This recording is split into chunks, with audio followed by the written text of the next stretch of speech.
Selamat datang di channel Pojok Kosan edisi cerita horor. Sebelum mendengarkan, klik subscribe dan nyalakan notifikasinya untuk mendukung channel ini. Pakai earphone-nya dan selamat mendengarkan.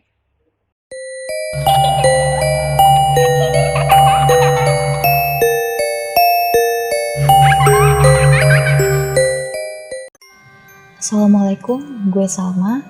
Gue salah satu mahasiswi di salah satu universitas di Jakarta. Gue ingin berbagi cerita gue tentang pengalaman waktu PKM kemarin. PKM itu adalah praktek keterampilan mengajar. Itu salah satu program dari prodi gue, di mana mahasiswa itu dikelompokkan. Dalam satu kelompok itu terdiri dari sekitar 5-6 orang, dan mereka itu dan kita atau mereka itu minta untuk latihan mengajar di sekolah-sekolah yang sudah ditentukan dari pihak program studi. Kebetulan gue dan teman-teman kebagian di salah satu TK yang ada di Jakarta Timur. Untuk alamat lengkapnya gue nggak perlu sebutin.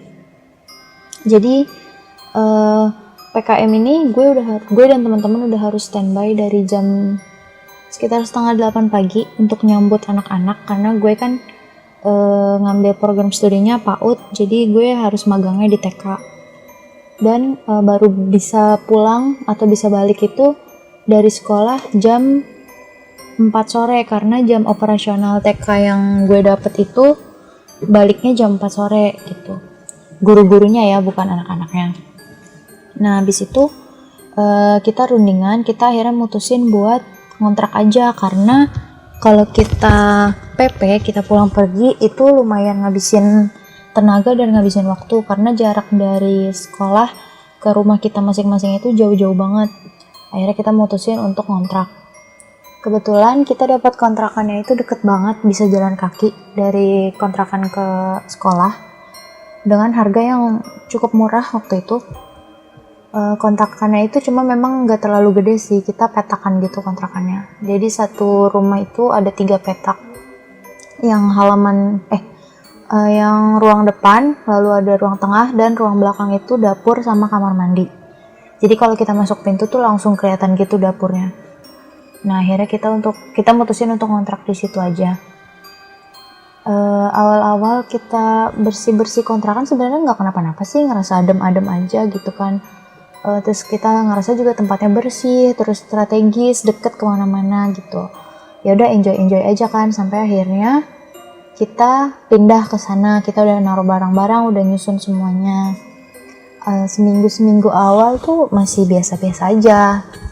Kebetulan kita ngontrak di situ sekitar 3 bulan. Kita 3 bulan ngontrak di situ.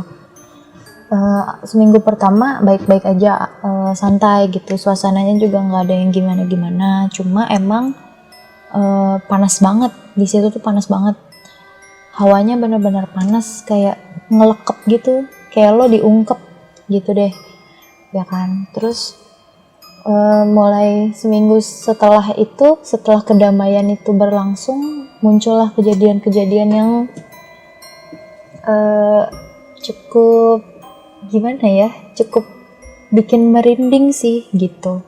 Jadi awal mulanya temen gue, sebut aja B, temen gue B ini katanya ngelihat ada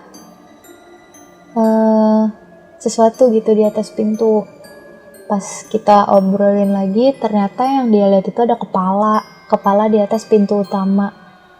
Itu kan kayak langsung merinding gitu ya, dan itu terjadi pas kita lagi lembur, lagi ngerjain kerjaan media belajar gitu kan sampai malam. Itu posisinya udah sekitar di atas jam 9 malam, gue lupa pastinya jam berapa. Habis itu dia tiba-tiba bilang, katanya, gue ngeliat ada sesuatu tuh di atas pintu gitu. Di atas pintu kan ada ventilasinya gitu kan. Nah, dia ngeliatnya di situ, katanya ada kepala yang kebalik gitu. Oke, itu ya udahlah, nggak usah dibawa terlalu pikiran, karena kan yang ngeliat cuma satu nih, temen gue. Ya udah, akhirnya biasa lagi sampai akhirnya waktu itu gue sama temen gue F udah bangun kan duluan. Jadi kebiasaan gue sama teman-teman gue tuh kalau bangun tidur itu nyeduh air anget, entah itu energen atau jahe atau susu, apalah itu gitu kan. Nah, Posisinya waktu itu gue lagi minum jahe susu. Gue lagi minum jahe susu sambil scroll Instagram gitu kan. Temen gue nih si F ini yang udah bangun lagi ke kamar mandi. Jadi posisi kamar mandinya itu pintunya itu kayak ngadep dapur gitu loh. Jadi pintunya itu langsung ke dapur. Dan di bawahnya itu, di bawah pintunya itu kayak bisa kelihatan kan kalau ada orang yang jalan ke dapur gitu. Kebetulan temen gue pas lagi di kamar mandi itu dia bawa handphone. Dia udah sekitar ada lebih dari 10 menit di kamar mandi. Tiba-tiba dia ngechat gue, kan gue kaget dong, tiba-tiba gue di chat. Dia nanya gini, Sal, kamu habis naruh gelas ya di cucian piring? Hah? Enggak, orang aku aja belum minum, gue bilang gitu kan.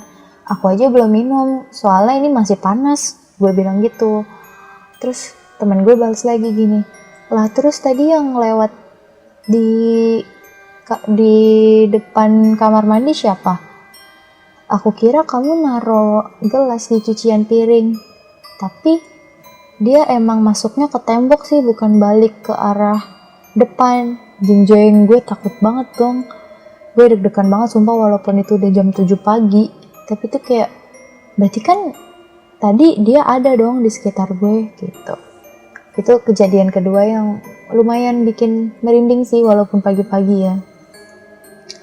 Terus kejadian selanjutnya itu pas teman gue lagi duduk di ruang yang depan. Jadi di ruang depan itu ada TV. Tapi emang TV-nya tuh jarang kita nyalain gitu kan. Nah kalau TV mati itu kan hampir kayak cermin ya. Jadi kita tuh bisa ngelihat bayangan gitu kan di belakang kita. Nah pas waktu itu dia lagi duduk, lagi ngapain ya gue juga lupa. Terus besokannya dia bilang, kemarin gue lagi duduk di sini nih, lagi ngapain gitu. Tiba-tiba gue ngeliat ke TV, terus ada orang lain di belakang gue. Tuh, padahal waktu itu nggak ada siapa-siapa.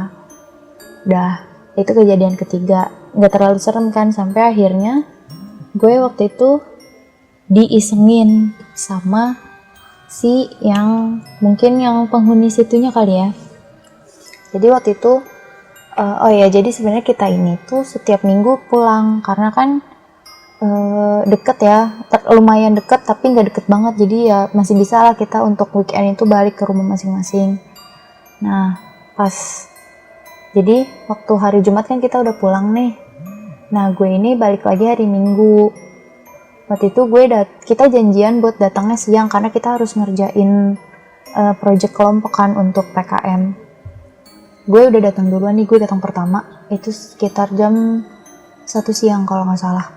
Itu gue datang jam 1 siang, gue udah di kosan.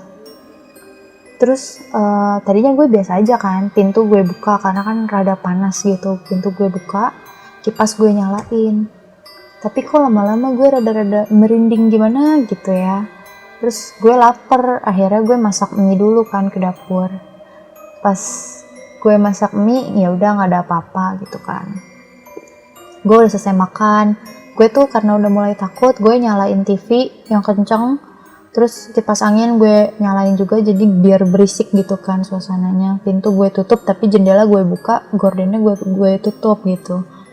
Nah, udah selesai gue makan, gue cuci piring, terus gue ingat, oh ya gue belum nyetrika. Ya, akhirnya gue nyetrika lah di ruang tengah.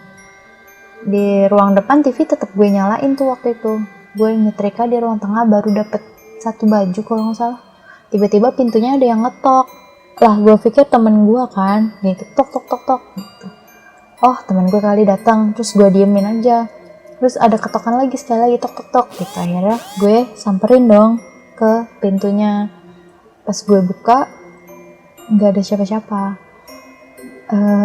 Akhirnya gue coba kan lihat, tengok kanan kiri. Kiri kan gue kosannya gue kamarnya paling ujung gitu, nggak bakal ada orang juga kan yang lewat situ. Akhirnya gue cek ke kanan, kok nggak ada orang. Logikanya dari jarak dia ngetok dan gue buka pintu itu tuh nggak nyampe 30 detik, sumpah bener-bener nggak nyampe, bahkan nggak nyampe 15 detik kali. Dan itu pas gue buka kan udah nggak ada orang. Akhirnya gue coba tengok ke bawah, nggak ada orang juga. Terus akhirnya gue coba lihat kali ke tangga, siapa tahu ada orang yang tadi ngetok atau gimana, dan di tangga juga kosong. Jadi setelah kejadian itu akhirnya gue ngechat teman-teman gue, bilang cepetan dong datang, buruan, gue tadi diketok-ketok nih gitu. Dan semenjak itu gue jadi parno banget di kosan sendirian, dan gue nggak berani di kosan itu sendirian. Pokoknya harus ada yang datang dulu baru gue berani di kosan itu. Serem nggak? Enggak ya? Ya udah, itu aja sih yang pernah gue alamin pas lagi PKM kemarin. Selebihnya aman-aman aja. Dan alhamdulillahnya gue nggak pernah diganggu lagi sih, selain yang diketok itu pintunya. Mungkin dia mau adil kali ya, bagi rata biar digangguin semua satu kelompok gitu. Ya udah, makasih ya udah dengerin. Assalamualaikum.